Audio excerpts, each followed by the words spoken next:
कार्यकाल में वादे करते आए, आज किसी भी काम में वो सक्सेसफुल नहीं हुए। और मोदी जी और बीजेपी का 10 साल का जो रिपोर्ट कार्ड है, कोई मापदंड उठा के देख लीजिए आप। हंगर इंडेक्स, कुपोषण का हो, रोजगार का हो, नौकरी का हो, महंगाई का हो, उद्योग का हो, निवेश का हो, हर जगह वादा खिलाफी हुई है, जनता के साथ धोखा दिया है। और 10 साल के लंबे कार्यकाल में आज लोग तुलना कर रहे हैं मनमोहन सिंह जी के कार्यकाल में, जहां 14 करोड़ लोगों को हम लोगों ने गरीबी रेखा से ऊपर उठाया था, और इस 10 साल में जहां अमीर और गरीब की इतनी खाई बढ़ गई है कि इसका कोई जवाब नहीं है। इसलिए सरकार को जवाबदेही तय करना।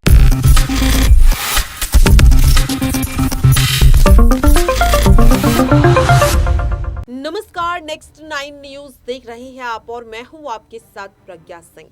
कांग्रेस पार्टी के महासचिव सचिन पायलट, दरअसल आपको बता दें कि सचिन पायलट को हाल ही में छत्तीसगढ़ का प्रभारी और महासचिव बनाया गया, जिसके बाद कांग्रेस पार्टी लगातार सचिन पायलट पर मेहरबान होती हुई नजर आ रही है। लेकिन पायलट गुट के जो लोग हैं, जो उनके समर्थक हैं, वो इस फैसले से खुश नहीं है कि आखिरकार सचिन पायलट के होते हुए क्यों प्रदेश अध्यक्ष पद पर एक बार फिर से गोविंद सिंह डोटासरा की नियुक्ति की गई है। पायलट गुट हमेशा से चाहता था कि जिम्मेदारी सचिन पायलट को दी जाए। हालांकि सचिन पायलट साफ तौर पर यह कह चुके हैं कि प्रदेश अध्यक्ष पद की जगह आने वाले समय में उन्हें कोई बड़ी जिम्मेदारी जरूर पार्टी आलाकमान देते हुए नजर आएंगे। लेकिन यहाँ पर अगर सचिन पायलट की बात करें तो देखा जा रहा है कि वो लगातार मौजूदा सरकार पर हमला बोलते हुए नजर आ रहे हैं। एक बार फिर से सचिन पायलट ने यहां पर कई सवाल खड़े कर दिए हैं भजन लाल शर्मा, जो कि राज्य के नए नवेले मुख्यमंत्री बने हैं, उन पर और उनकी व्यवस्था पर कि किस तरीके से उनके राज्य में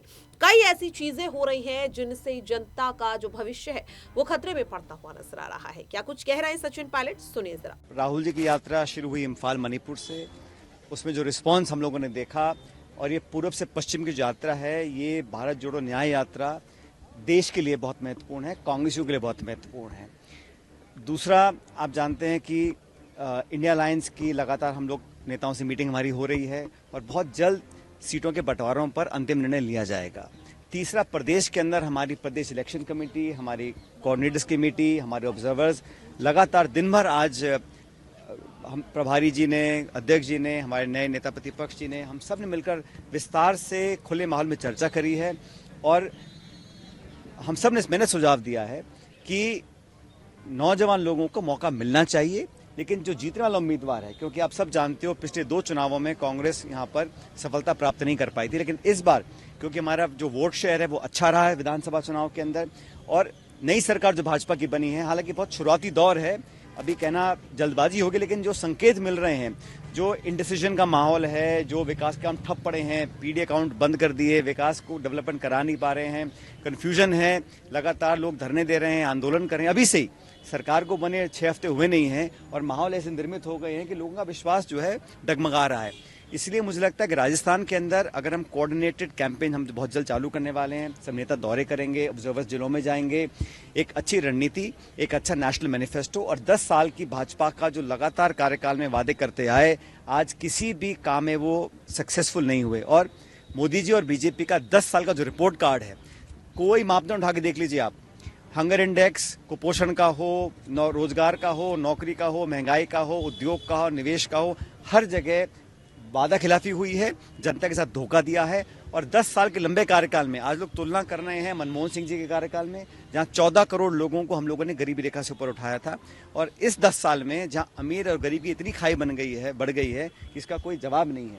इसलिए सरकार को जवाबदेही तय करने के लिए कांग्रेस पार्टी पूरी तरह मुस्तैद है, और एक प्रमुख मेन विपक्षी दल कांग्रेस पार्टी है, लेकिन देश भर में आज इंडिया अलायंस पार्टनर्स की जो पार्टियों का जो वोट प्रतिशत है वो 65% है, और एनडीए का सिर्फ 35% है। इसको देखकर वो घबरा रहे हैं, इसीलिए लगातार मुद्दे ऐसे बना रहे हैं, भावनात्मक मुद्दे, जज्बाती मुद्दे, धार्मिक मुद्दे, लेकिन स्कूल, शिक्षा, चिकित्सा, सड़क निर्माण, महंगाई, बेरोजगारी, इस पर चर्चा करने को तैयार नहीं है।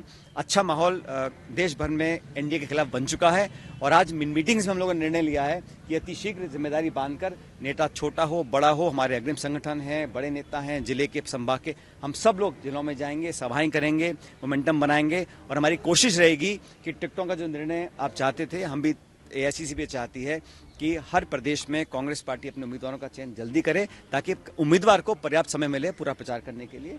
इसलिए बीजेपी के पास ना तो मुद्दे बचे हैं और ना रिपोर्ट कार्ड है। इसलिए आने वाले लोकसभा चुनाव के अंदर इंडिया अलायंस की सरकार बनना तय है।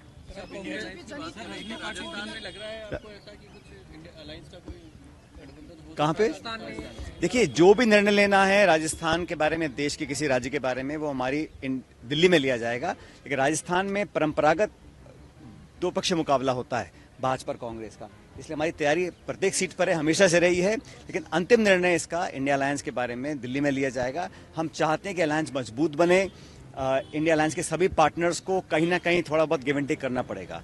हर एक को अपने अपने व्यक्तिगत स्वार्थों को छोड़कर देश हित में सोचना पड़ेगा, संविधान लोकतंत्र को बचाने के बारे में सोचना पड़ेगा। इसलिए हमारी पार्टी तो हमेशा तैयार रही है, बाकी सभी दलों का सहयोग पूरा मिल रहा है, लेकिन अंतिम निर्णय इसका दिल्ली से लिया जाएगा। कल रजनी पाटिल जी ने कहा कि कांग्रेस को कांग्रेस ने हराया, तो सर अब लोकसभा चुनाव में फिर किस तरह से एकजुट होकर क्या? उन्होंने जो मैंने स्टेटमेंट देखा, उन्होंने जो कहा, इसलिए कह रही हैं क्योंकि वो सही बात है कि बीजेपी में दम नहीं है, बीजेपी में इतना दम नहीं है कि कांग्रेस को वो हरा सकें। और बहुत सारे लोगों को अपनी पार्टी में लेकर आ रहे हैं, तमाम तरह की ईडी हो, सीबीआई हो, लोगों को धमकाना, लालच देना, प्रलोभन देना, अपने पास जोड़ लेना, इस प्रकार का में माहिर हैं। लेकिन प्योर गवर्नेंस और प्योर परफॉर्मेंस के नाम पर आप देखें तो सिर्फ प्रचार है, प्रोपेगेंडा है, इश्तिहार, अखबार, व्हाट्सएप और सोशल मीडिया है। लेकिन धरातल पर जो विकास होना चाहिए था, जो लोग उम्मीद लगाए बैठे थे, वो बिल्कुल उम्मीद धराशायी हो चुकी है। इसलिए मैं मानता हूं कि आज कांग्रेस ही नहीं, पूरे देश को जरूरत है एक मजबूत विपक्ष हो और 10 साल के कार्यकाल की तुलना। देखा आपने और सुना भी कि किस तरीके से सचिन पायलट ने साफ तौर पर कहा कि इंडिया अलायंस के गठबंधन को देखकर अब भारतीय जनता पार्टी घबरा रही है और इसीलिए लगातार वो अब विपक्षी दलों को बहकाने की कोशिश कर रही है, उन्हें कमजोर करने के लिए तरह तरह के हथकंडों का इस्तेमाल कर रही है। इसी के साथ सचिन पायलट ने भारत जोड़ो न्याय यात्रा का जिक्र करते हुए राहुल गांधी की तारीफ की और 2024 के लोकसभा चुनाव में कांग्रेस समेत विपक्ष की जीत का दावा भी किया। अगर सचिन पायलट की बात करें तो उन्हें लेकर साफ तौर पर कहा जा रहा है कि जल्द ही पार्टी आला कमान उन्हें लोकसभा चुनाव से पहले कोई बड़ी जिम्मेदारी यहां पर दे सकते हैं। यहां पर आपको बता दें कि सचिन पायलट जो विधानसभा चुनाव में भी कांग्रेस के लिए जबरदस्त जीत हासिल करते हुए नजर आए। भले ही पार्टी की जीत ना हुई हो, लेकिन टोंक से सचिन पायलट की जीत जरूर हुई और अब कहा जा रहा है कि लोकसभा चुनाव में भी सचिन पायलट को आगे करती हुई पार्टी नजर आएगी। जिक्र हो रहा है कि उन्हें एक बार फिर से टोंक से ही अब लोकसभा चुनाव में भी उतारा जा सकता है। जीत का दावा कर रहे सचिन पायलट को क्या वाकई में लोकसभा चुनाव से पहले अब पार्टी कोई बड़ी जिम्मेदारी यहां पर देती हुई नजर आएगी? देखना काफी अहम रहेगा। लेकिन फिलहाल के लिए इस खास रिपोर्ट में इतना ही। देश और दुनिया की तमाम खबरों के लिए आप सभी बने रहिए नेक्स्ट 9 न्यूज के साथ।